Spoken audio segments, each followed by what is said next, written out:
Look at this gentleman, fresh off the bus and already wandering into the deep end. Ma'am, are you lost? The administrative building is back that way. This is where the real soldiers work. The laughter from the recruits was sharp and immediate, a chorus of nervous sycophancy echoing the casual arrogance in Lieutenant Derek Hayes' voice. They stood in a semicircle around him at the entrance to the Tier 1 kill house, a state-of-the-art urban combat simulator that smelled of ozone, sweat, and the faint, metallic tang of spent brass. The woman he addressed, Master Sergeant Anya Sharma, didn't flinch. She didn't even turn her head fully, her gaze remaining on the data slate in her hands, her thumb making a slow, deliberate scroll down a list of diagnostic checks. She was of average height, with a wiry frame that was lost in the loose fit of her standard-issue fatigues. Her hair was pulled back in a severe regulation bun, and her face, devoid of makeup, was a study in impassive neutrality. There were no unit patches on her uniform, no flashy insignia, nothing to distinguish her from the thousands of other support personnel on the sprawling base. She was, by all appearances, utterly and completely unremarkable. But when the base commander, Colonel Marcus Thorne, watching from the observation deck's panoramic window, saw her stance, the way her weight was perfectly balanced, the subtle but constant scan of her eyes, even while focused on the slate, the coiled stillness in her posture, he felt a flicker of something ancient and familiar. It was the calm of a predator, the deep and abiding peace of someone who had mastered violence and left the need for its advertisement far behind. If you believe that true strength doesn't need to announce itself, type quiet professional below. The silence that followed the lieutenant's barb was her only reply. It was a silence that absorbed the mockery, neutralized it, and left a strange vacuum in its place. Hayes, unaccustomed to being so thoroughly ignored, felt a prickle of irritation. He was an academy man, top of his class, with a jawline that seemed engineered for recruitment posters and a voice conditioned to command. He saw the world as a simple hierarchy, and he was determined to be at its apex. This woman, this misplaced clerk, was a disruption to the clean lines of his authority. "Hey, I'm talking to you, Sergeant," he pressed, stepping closer, his voice dropping into a condescending drawl. "This is a live-fire simulation facility. We're running drills for my platoon. It's dangerous. You wouldn't want to break a nail." Another wave of snickers, this one a little more confident. The recruits, barely men, mirrored their leader's posture, their chests puffed out, their faces set in masks of practiced toughness. Sharma finished her scroll. She tapped the screen once, locking it, and tucked the slate into a cargo pocket with an economy of motion that was almost hypnotic. Only then did she lift her head, her dark, unreadable eyes meeting Hayes's for a brief, fleeting moment. There was no anger in them, no fear, no indignation. There was nothing. It was like looking into the flat, calm water of a deep lake. You knew there were depths, but you couldn't see the bottom. "Understood, sir," she said. Her voice was as controlled as the rest of her, a low, even alto that carried no emotional inflection. It was the voice of someone who deals in facts, not feelings. She then turned her attention to a rifle resting on a nearby weapons rack, a standard M4 carbine.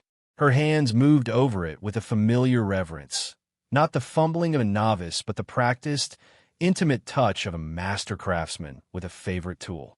She checked the seating of the magazine, the tension on the sling, the clarity of the optic, all in a series of fluid, interconnected movements.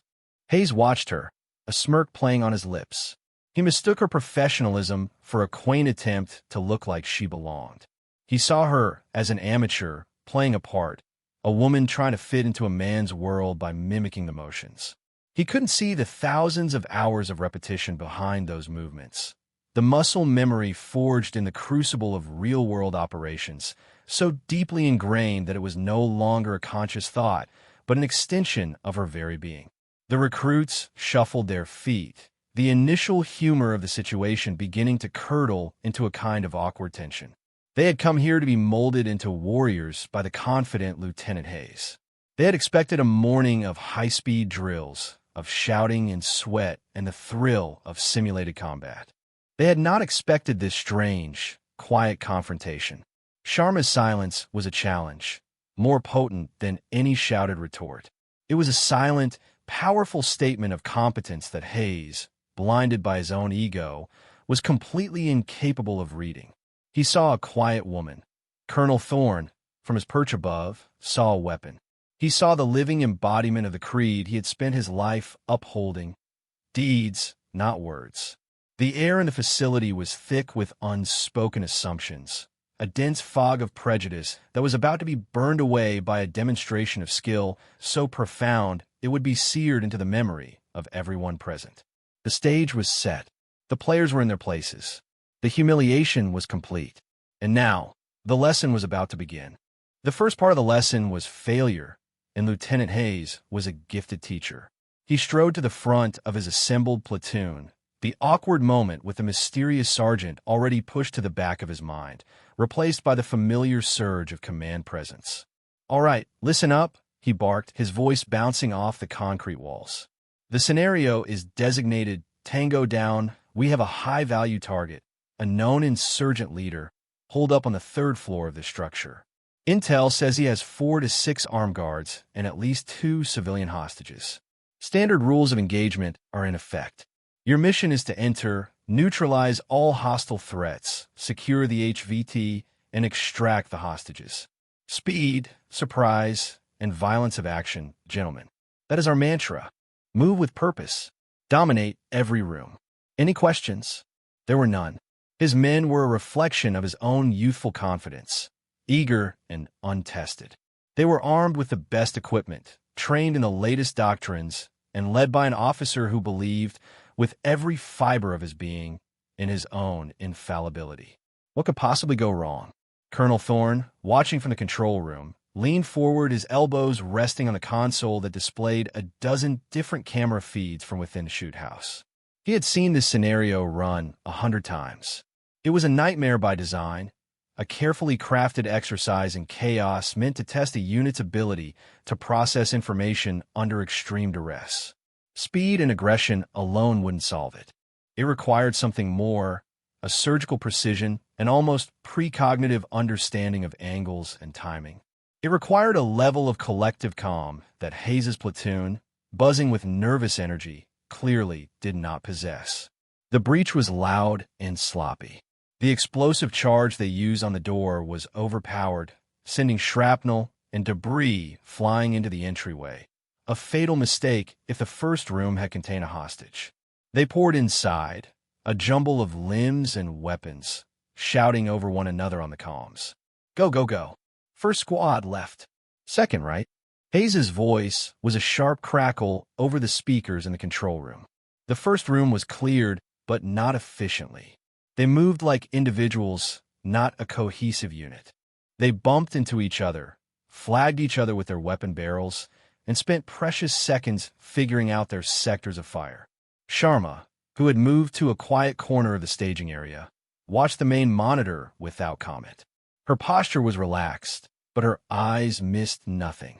She saw the hesitation in a young private's step, the way a team leader failed to check a corner, the chaotic flood of information that was overwhelming their ability to think. The second room presented the first real test. A pop-up target, designated as a hostile, appeared from behind a stack of crates. Simultaneously, a second target, a woman holding a baby, appeared in a doorway directly behind him. It was a classic shoot/no-shoot dilemma. 3 recruits opened fire at once. Their shots struck the hostile target, but 2 stray rounds also perforated the simulated civilian. A loud, synthetic buzzer blared through the facility. A red light flashed on the control room console. "Hostage down. God damn it. People, watch your fire." Hayes screamed into his radio, his frustration palpable. The mistake cascaded. The team's momentum shattered. They became hesitant, second-guessing every shadow.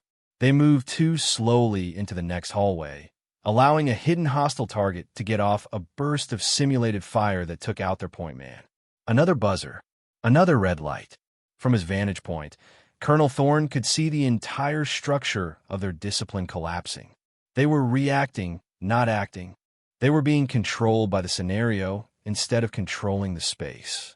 On the third floor, they finally reached the HVT's room. Believing the primary threat was inside, they stacked on the door, preparing for another explosive breach. They failed to notice the small, grated opening near the ceiling on the opposite wall. As they planted the charge, 3 hostile targets rose from concealed positions behind them in the hallway. A symphony of buzzers erupted, signaling the entire entry team had been eliminated. The exercise was over. The total time elapsed was 4 minutes and 17 seconds. The result: mission failure. All team members eliminated.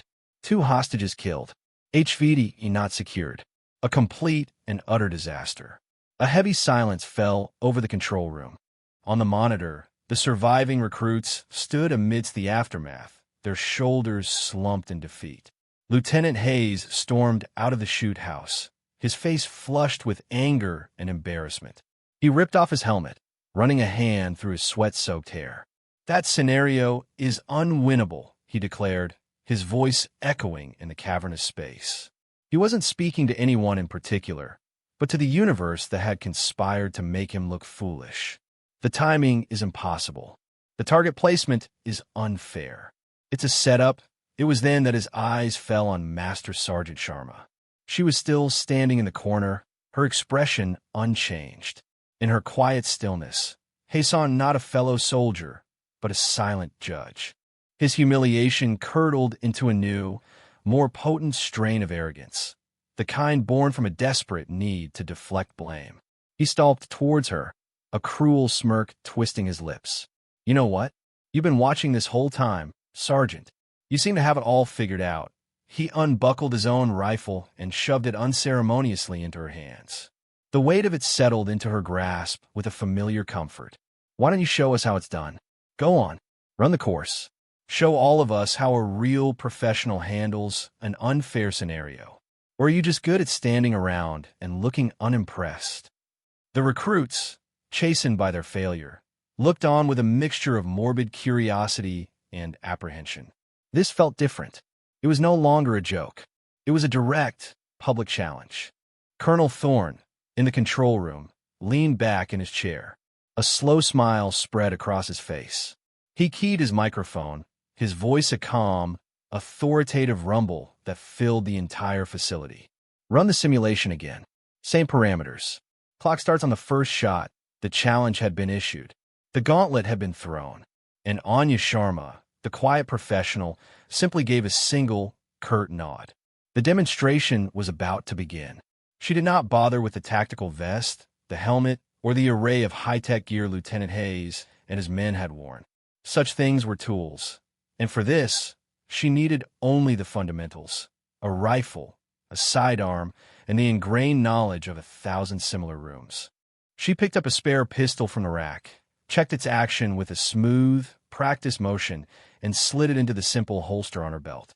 She took 3 spare rifle magazines and 2 for the pistol, securing them in her cargo pockets. Her preparation was a study in quiet efficiency, devoid of any wasted movement or theatricality. It was a ritual as personal and profound as a prayer. To the recruits, it looked underwhelming. They were used to the gear-heavy aesthetic of modern warfare, the image of the soldier as a walking arsenal. Sharma looked stripped down, almost vulnerable. Hayes watched with a smug, knowing look, convinced he was about to witness an even greater failure than his own. He believed he was about to be vindicated. He could not have been more wrong. Sharma didn't use an explosive breach. She approached the first door, her steps silent on the concrete floor. She placed her hand on it, feeling for the faintest vibration, listening to the ambient noise of the building's systems. Then, with a sudden, brutal economy of force, she kicked it open at the latch, the door swinging inward with a sharp crack. She didn't flood the room. She was a ghost, a whisper of movement in the doorway. The camera feed in the control room struggled to track her. She was there one frame, gone the next. Before the first pop-up target could fully articulate, she was already firing. 2 rounds, a controlled pair, struck the center mass of the target with a sound like a wet slap. She didn't pause to admire her work. She was already moving, her eyes scanning, processing, prioritizing. She flowed through the room, not as a soldier clearing a space, but as water filling a vessel, occupying every void, understanding every angle. The second room, the one that had shattered the platoon's discipline, played out with breathtaking clarity. The hostile target appeared. Sharma's rifle was already on it, but her focus wasn't just on the threat. Her peripheral vision had already registered the civilian target in the doorway behind it. For the recruits, it had been a complex problem to be solved in a split second. For Sharma, it was a simple equation of angles and backstops. She didn't fire at the center mass. Instead, she took a single step to her left, a short, deliberate shuffle that changed the firing angle completely. Her single shot struck the hostile target in the head, the only part of it that had a clear backstop against the concrete wall. The civilian target remained untouched. The entire engagement, from the moment the targets appeared to the moment the threat was neutralized, took less than a second. In the control room, one of the operators let out a low whistle. Lieutenant Hayes's smug expression had frozen, the first crack in his armor of self-assurance. On the comms, there was only the sound of Sharma's controlled breathing. She moved up the stairs to the second floor, not taking them two at a time like the recruits had, but in a smooth, gliding ascent, her weapon always oriented towards the most likely point of danger. The hallway where the point man had been eliminated was a death trap, a classic L-shaped ambush. Sharma knew this before she saw it. She didn't hug the near wall, which would have exposed her. She stayed on the outside of the turn, maximizing her distance and angle. She used a small hand mirror, a simple low-tech tool she had produced from a pocket, to peek around the corner. She saw the barrel of the simulated weapon before the target could activate. She leaned out, fired 2 precise shots, and was back behind cover before a virtual round could have even been registered. The buzzer remained silent. The final approach to the HVT's room was a masterclass in tactical patience. She heard the faint, simulated whisper of movement behind her, the hallway ambush that had wiped out Hayes's entire team. It was designed to punish those who focused only on the objective door. Sharma didn't turn around. She had already anticipated it. As the 3 hostile targets began to rise, she dropped to a low prone position, the movement so fluid it was as if her bones had momentarily turned to liquid. From the ground, she had a clear line of fire under their own simulated weapons. 6 shots, fired in a rhythmic, controlled cadence. Pop, pop, pop, pop, pop, pop. 6 shots, 6 hits. 3 targets down. The entire sequence took 2 seconds. She was on her feet and moving to the final door before the last target had even finished collapsing. The control room was now utterly silent.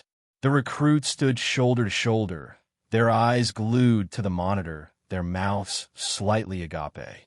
They were witnessing something that their training manuals could never have taught them. They were watching the art, not the science of combat. Lieutenant Hayes's face was pale. The smugness was gone, replaced by a dawning, horrified understanding. He wasn't just watching a superior soldier. He was watching a different species of warrior entirely.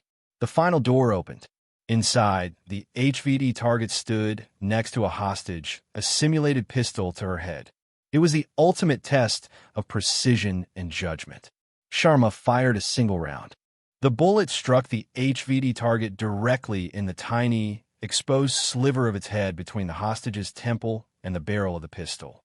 The threat target fell. The hostage target remained standing. The exercise was over. A green light bathed the control room. A calm, female, computer-generated voice announced the results. Scenario complete. All hostiles neutralized. HVD neutralized.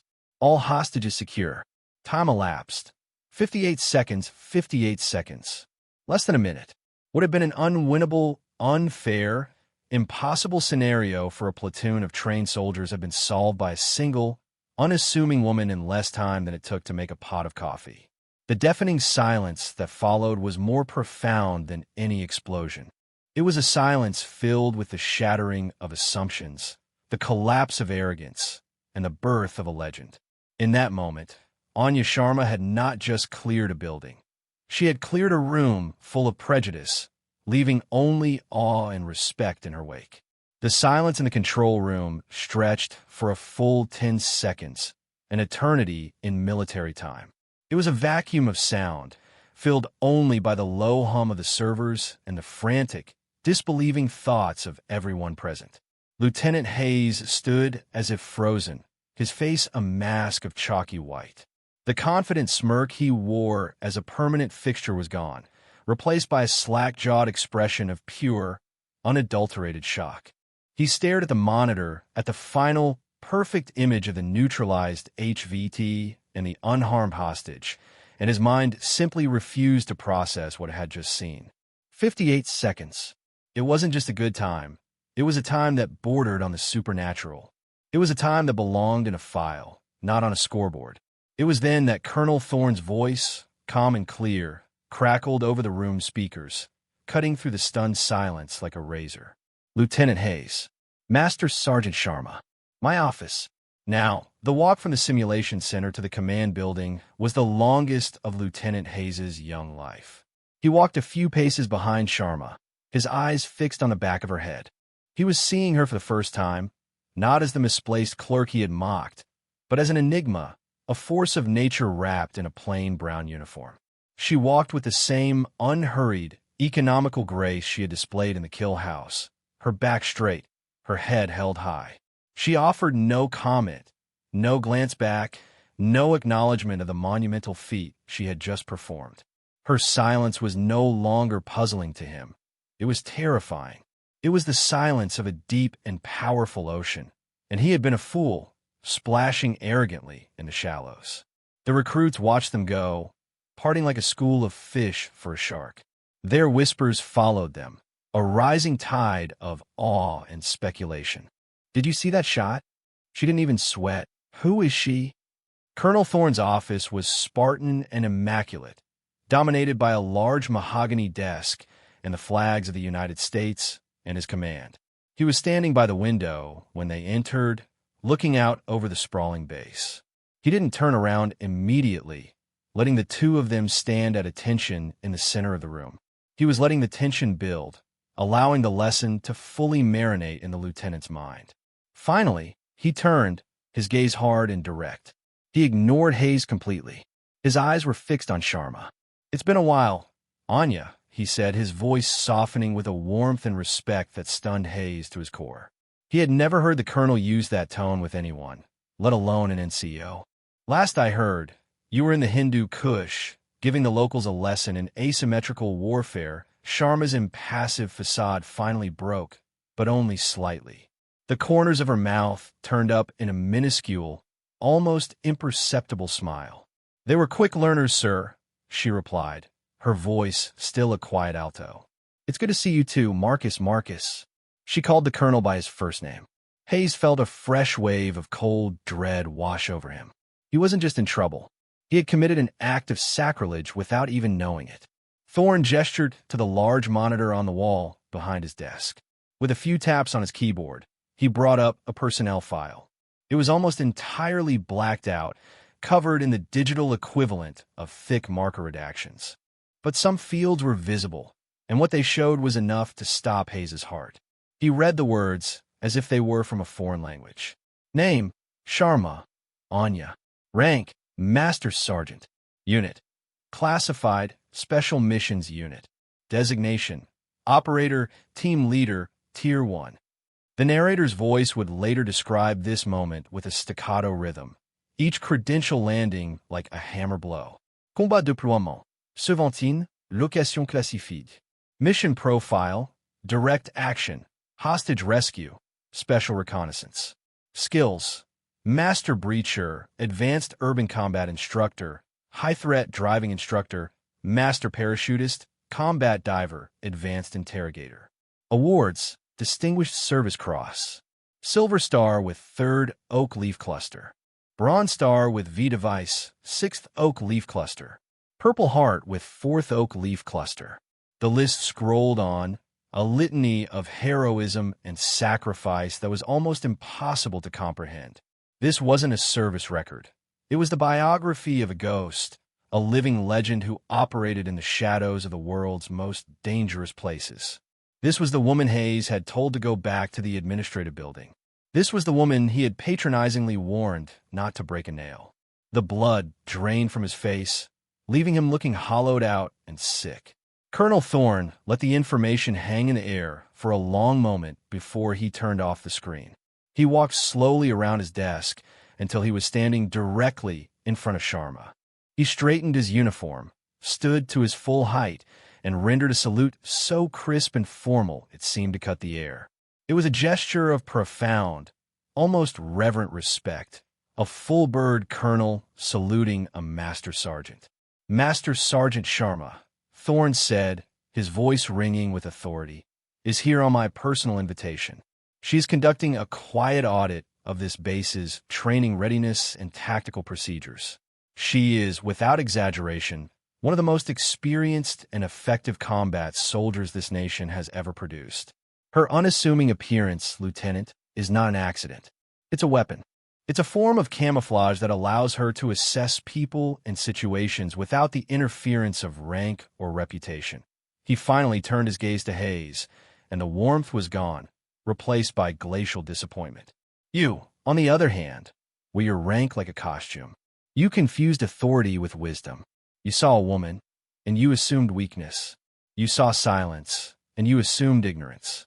You failed to see the professional standing right in front of you. And in doing so, you not only insulted a decorated warrior, you revealed a profound failure in your own character as a leader. Your platoon's performance in the simulator was not a failure of skill. It was a failure of leadership. Your leadership, your arrogance, your inability to listen, your focus on appearance over substance, that is what led them to fail. Master Sergeant Sharma's performance was the result of the exact opposite. Discipline, humility, and a deep, abiding respect for the fundamentals. Hayes could not speak. He could not move. He could only stand there, drowning in the truth of the colonel's words. He had sought to humiliate a quiet sergeant, and in the end, he had only managed to reveal his own pathetic inadequacy to the entire world. The validation was complete. The reveal was devastating. And the lesson, burned into his soul with the fire of public shame, was one he would never, ever forget. The story of what happened in the kill house did not just spread, it detonated. It moved through the barracks, the chow halls, and the motor pools with the speed of shockwave. By lunchtime, every soldier on the base knew. They knew about the cocky young lieutenant who had picked on the wrong woman. They knew about the impossible 58-second run. And they knew that the quiet, unassuming master sergeant seen walking around the base was not just another soldier. She was a legend. The narrative shifted and grew with each telling. In one version, she cleared the building blindfolded. In another, she did it with only a pistol. The truth was impressive enough, but the myth that sprang from it was even more powerful. Master Sergeant Anya Sharma became a symbol, a living embodiment of the quiet competence that every soldier, deep down, aspired to achieve. The recruits from Lieutenant Hayes's platoon became the story's primary evangelists. They recounted the events with a breathless, reverent awe. They described the way she moved, the impossible calm in her eyes, the sheer, otherworldly precision of her actions. They were no longer just following orders. They were disciples of a new philosophy. They started calling it the Sharma Standard. It wasn't just about shooting. It was about everything. It was about how you maintained your weapon, how you packed your gear, how you carried yourself. It was about replacing bravado with discipline, noise with focus. The base began to change in small, almost imperceptible ways. There was a little less swagger in the younger soldiers, a little more quiet attention to detail. The ambient noise of the base seemed to drop a few decibels, replaced by a more focused, professional hum. For Lieutenant Derek Hayes, the aftermath was a crucible. He received a formal letter of reprimand from Colonel Thorne, a black mark on his pristine record. But that was the least of his punishments. His real punishment was the memory of his own folly, a memory that played on a loop in his mind. He was forced to look at himself stripped of his pride, and he did not like what he saw. The arrogance that had been his shield was shattered, leaving him exposed and humbled. For 3 days, he barely left his quarters. Then, On the fourth day, he did something that required more courage than any training exercise. He found Master Sergeant Sharma while she was observing a rifle qualification range. She was standing alone, watching the shooters, her expression as unreadable as ever. Hayes approached her slowly, his posture no longer that of a confident officer, but of a penitent. He stopped a respectful distance away and stood at attention. "Master Sergeant," he began, his voice barely a whisper. He had to clear his throat and start again. "Master Sergeant Sharma, I wanted to apologize. My conduct was unprofessional, inexcusable, and disrespectful. There is no excuse for my words or my actions. I was arrogant, and I was wrong. I am truly sorry." Sharma continued to watch the firing line for a long moment. Hayes waited, his heart pounding in his chest, prepared for any response. A dismissal, a lecture, a silent turning away. When she finally turned to look at him, her eyes were not filled with anger or contempt. They were, as always, neutral, assessing. She studied his face, seeing not the cocky lieutenant from a few days ago, but a young man genuinely shattered by his own mistake. She saw the potential for growth born from the ashes of his humiliation. She gave him the same, single, curt nod she had given before entering the kill house. "Focus on the fundamentals, Lieutenant," she said, her voice calm and even. "Listen to your NCOs. The rest will follow." And then she added something that hit him with the force of a physical blow. "If you want, I can help you with your platoon's close-quarters battle drills. We can start tomorrow." 0500 at the kill house. It was an order. It was an offer. An act of grace. It was a lifeline thrown to a drowning man. Hayes felt a surge of emotion so strong it almost brought him to his knees. "Yes, Master Sergeant," he managed to say, his voice thick. "Thank you. We'll be there." That was the true beginning of the legend. Not the 58-second run, but the quiet act of mentorship that followed. Sharma began training Hayes and his platoon, and then other platoons. She never raised her voice. She never lectured. She taught by demonstration. She broke down every action into its essential components, rebuilding their skills from the ground up, instilling in them her own philosophy of precision and economy of motion. The symbolic artifact of the event came into being a week later. The head of the HVD target from Sharma's run, with its single, perfectly placed bullet hole, was mounted on a polished wooden plaque. Colonel Thorne himself hung it on the wall of the main briefing room, a place of honor for all to see. Underneath it, a small brass plate was engraved with simple, powerful words, the Sharma Standard. 3 seconds, 2 rounds, 1 hole. It became a pilgrimage site. Soldiers would walk by and touch the plaque, drawing a quiet inspiration from it. It was a permanent, physical reminder that competence was the only currency that truly mattered. The legend was no longer just a story. It was now a part of the base's culture, a standard to live up to, a legacy of quiet professionalism that would endure long after Sharma herself had moved on to the next quiet, unseen corner of the world. 6 months passed. The seasons changed. The sun that now beat down on the asphalt of the training grounds was gentler, the air cooler. But the heat of the lesson learned that day had not faded. It had refined the entire culture of the base. The transformation was remarkable. Training scores across every unit had improved by double-digit percentages. Accident rates were down. Morale, paradoxically, was higher than ever. The quiet professionalism championed by Master Sergeant Sharma had become the new institutional ethos. The change was most visible in Lieutenant Derek Hayes. He was a different man, a different officer. The arrogance was gone, replaced by a quiet, steady confidence rooted not in his rank, but in his competence, a competence he had earned through grueling, early morning sessions under Sharma's watchful eye. He was now known as an officer who listened, who respected the experience of his NCOs, and who demanded the highest standard of performance, first from himself and then from his men. One crisp autumn morning, Hayes was leading a new batch of recruits through the very same kill house scenario. He stood in the control room, a place that had once been the theater of his greatest humiliation and now felt like a command post. He watched the recruits on the monitor as they stacked on the first door. They were nervous, but focused. Their movements were clean, their communication concise. Remember, Hayes spoke into his microphone, his voice calm and authoritative, a perfect echo of Colonel Thorne's. Forget the clock. Focus on the fundamentals. Economy of motion. Shot placement. Absolute precision. Meet the Sharma standard. The recruits acknowledged, their voices a chorus of disciplined assent. They breached the door cleanly and flowed inside, moving as a cohesive unit. When they reached the second room, the dreaded shoot/no-shoot scenario, they handled it flawlessly. The point man identified the threat, took the fractional step to the side to clear his backstop, and neutralize the target with a single precise shot. Hayes allowed himself a small, proud smile. He was no longer just teaching tactics. He was passing on a legacy. The story of Master Sergeant Sharma was now institutional folklore, a foundational myth told to every new arrival on the base. It was the first story they heard in their orientation briefing. The plaque with the single bullet hole was pointed out, its significance explained in solemn tones. The story served as a powerful lesson. Never judge a book by its cover. Never mistake silence for weakness. And never, ever underestimate the quiet professional.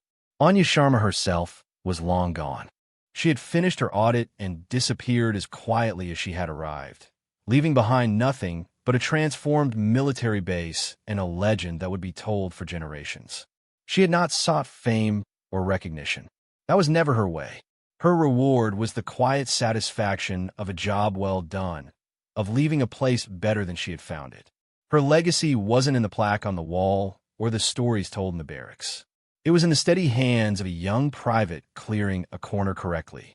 It was in the humble confidence of a young lieutenant who now knew how to truly lead. It was in the thousands of small, daily acts of quiet competence that now defined the entire installation.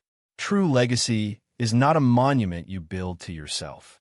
It is the foundation you lay for others to build upon. It is not what you achieve, but what you inspire others to achieve. Anya Sharma had not come to the base to be a hero. She had come to do a job.